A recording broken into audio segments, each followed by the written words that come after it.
to start with two really quick stories. The first is from Afghanistan.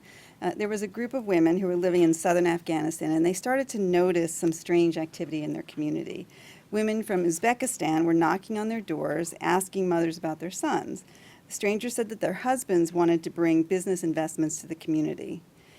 The women found that hard to believe, that foreign investors were interested in their remote corner of Afghanistan. And when they took a closer look, they realized that the community's boys were being targeted by militants. So 12 of the women got themselves together. They traveled to Kabul, the capital of Afghanistan, and they tracked down a government minister. And they explained what was happening, explained their concerns. The minister sat there, didn't take a single note during the meeting, laughed at them, and basically threw them out of his office. Within a month, militants attacked a bus in the women's community, and dozens of people were killed. The second story is a little lighter. So it took place in Iraq in 2004. It's a woman named Joanne Cummings, who's a Foreign Service officer at the State Department. She was the first refugee coordinator for the department in Iraq. And as part of her job, she would meet with local citizens and talk to them about what their needs were. So she meets with a group of men because they don't meet together, they meet separately. And they tell her what they really need from the United States is a generator. So she thinks, okay, that sounds like a plausible request, right? Doesn't sound that strange.